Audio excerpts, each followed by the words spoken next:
Happy New Year, Joe. Happy New Year, Mike. Hat's looking good. And more importantly, happy AFC East champion Buffalo I Bills. know. How about that? Right? I mean, I started off very rough. Did you stay up to watch the whole game? I stayed up to watch it. I was very nervous. Yeah. We needed a spark. We got a spark. Yeah. Dominated the game for the most part outside of the score. I am convinced that I'm bad news for the Bills. So I actually went to bed at halftime in the hopes that my departure would bring them good luck. All right. So the good news is it worked. The bad news is I might not be able to watch the game on Sunday. Right.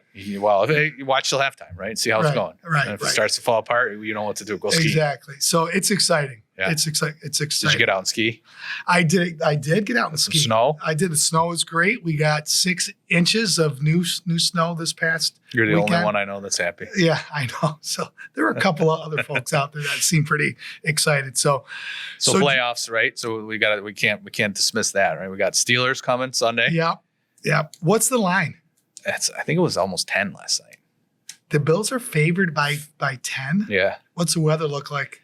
I think we might. It's going to be cold. It's going to be cold. I don't know if there's going to be snow. Yeah, but the Steelers are kind of used to that. Steelers are used to that, but it works to our advantage, I think. Yeah. So again, if we can hold on to the ball, no turnovers, I think is key. And I think Bills Mafia will be in full force. Oh yeah, right? It's going to be fun. It's going to be fun. So exciting. Right. So well, listen, let's shift gears to business. So the new year is here, Joe. Does that mean I take the hat off? You might as well take the hat. Yeah, might as well take the hat off. Okay. So let's just kick off with a little bit of a market update. How did the year end up in regards, to listings and values and whatnot? So just give us a little snapshot. Yeah. So just like what we've seen, the ups and downs of real estate. It seemed like things were dead when we last talked, beginning of December. But in December in Monroe County, the average over list price was 9.72%. Versus in November, it was at 4.5, right? Okay. So, that fluctuation continues. We continue to see it. And Monroe and surrounding was 8.16%. Right. Interestingly, in Monroe County, we were 13% government business. Really? So that's good to see. Yeah, good to see, and it's kind of a sign of the market, right? Houses sitting a little bit longer, you're able to get that FHA offer accepted. Down the street with our friends in Onondaga County, as market was pretty flat, 0.65%. Onondaga and surroundings was 1.44%. So very flat. They were actually 2.57% over the month before. So just looking at the year ranges, in Monroe County, we were as low as 3.92%. That's the lowest we got on average, as high as 19.3%. And then in Onondaga, as low as 0.65% this past month, and then as high as 9.15%. So again, tale of two markets. The time, the evolution, the fluctuation remains. We do have this data tracking back to 22, so it'll be interesting to see, as we start to look at these next couple months, how we track comparatively to how we were. I am hearing, a lot of activity still in the market, a lot of buyers still out there. And in pockets, you're starting to see some of those price escalations continue. Right. So, it'll be another hot market. Rochester, again, we made the news, Realtor.com for the year, ranked the number 3 top housing market in the country by Realtor.com. And looks like that's going to continue this year as well. Looks like it's going to continue. Still one of the more affordable markets out there, which drives some of that. So quality of life in Rochester, making Rochester a home. Being between the cost of living and, things to do. People like to go skiing like yourself. Right, yep. Maybe enjoy some golf. Yeah. A lot to do here. No, Joe, I would just say, just going back to the data that you just shared, is to make certain that for the folks that are listening in right now, as you mentioned, we have this data for the past 2 years. And having this data, in a chart, particularly you can look over 2 years for the realtors that are listening in, it really helps you in regards to work with buyers, sellers, just to continue to to show them the ebbs and flows month by month, what's going on by zip code. So if you want this data, we will push this out to you, or just reach out to your GRB loan officer. Yeah. Yep. So rates, Joe, obviously as we last time we spoke about a month ago, rates were beginning to drop, and really within that, towards the tail end of the year, there was a pretty sharp drop in rates. What have we seen the past 2 weeks in regards to mortgage rates? Yep, still volatile. Yeah. We got into the low to mid sixes, right, and then we kind of crept back up close to 7 again. Right. And there's been some reports, and I think that the early digestion of the reports led to a spike, and then as people started to actually truly digest them, you started to see it taper off a little bit, and some important numbers coming out this week with CPI coming out. So that's going to be a driver of what happens with rates as we look forward. I think that volatility, again, we've been talking about it all year. Can we settle somewhere?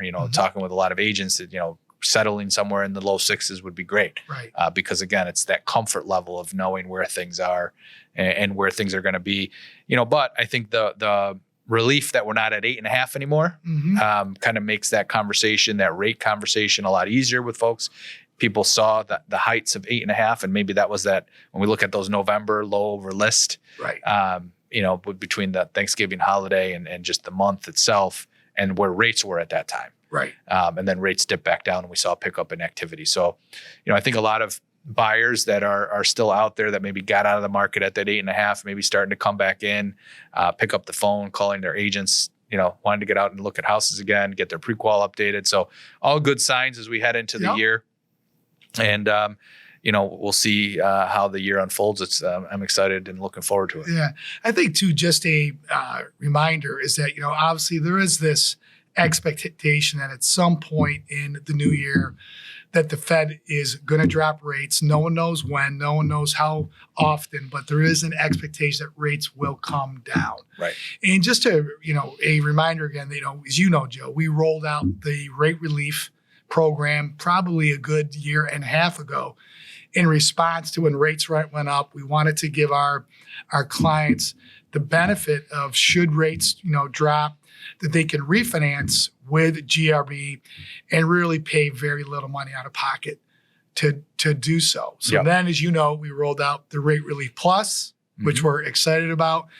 And Joe, maybe you can kind of share with everybody, just a reminder what Rate Relief Plus is and what we just did in regards to extending that. Yeah, so the Rate Relief Plus program is a lender-funded buy-down.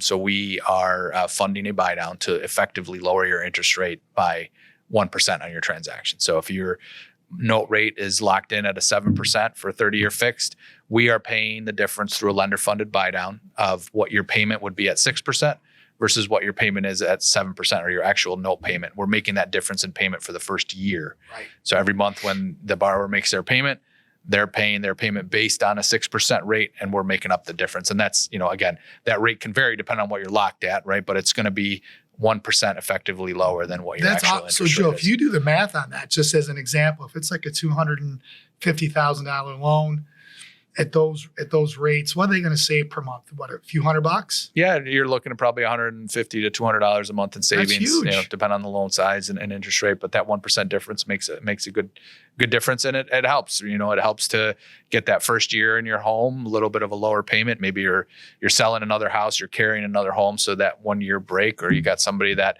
maybe is out of work for a leave of absence or something like that. It gives you a little bit of a cushion there to have that lower rate during that first year. That's awesome.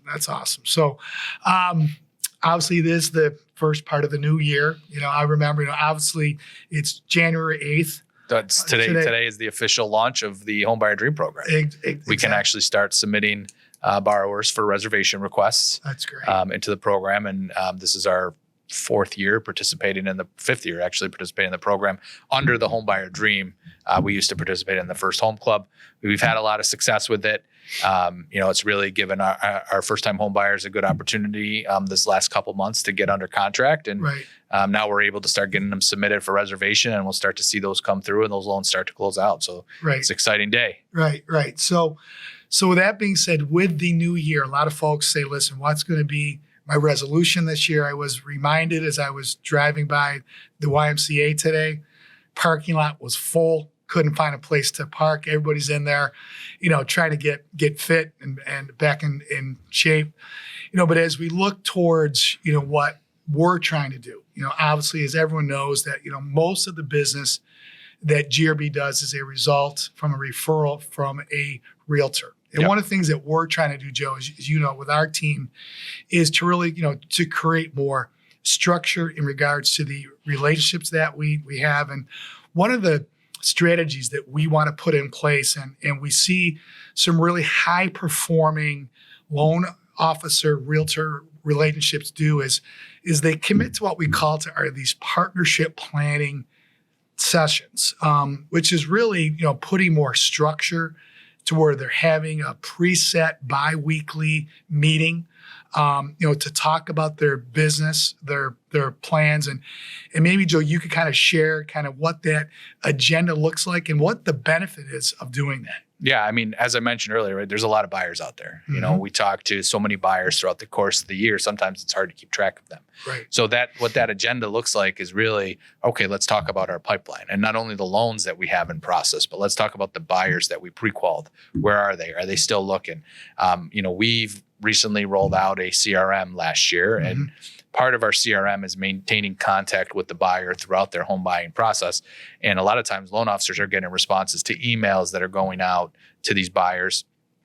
And those responses are, hey, I'm still looking for a house. They're just giving them updates on the buying process. Right. And we can then share that information back during these meetings as well. And it helps to organize those contacts and really understand, who's out there shopping right now actively. Who did we talk to 6 months ago Right. when rates were higher that maybe we want to call back now? Those kinds of things where we can work together as a team and really develop the strategy around the buyers that we have in existence. But then what are our strategies going forward? Marketing. How can we leverage our new CRM, Right. as it has a whole partner side to it, where our partners can go in and leverage our marketing data, post on social media. We can co-market together. We can co-market together right in there.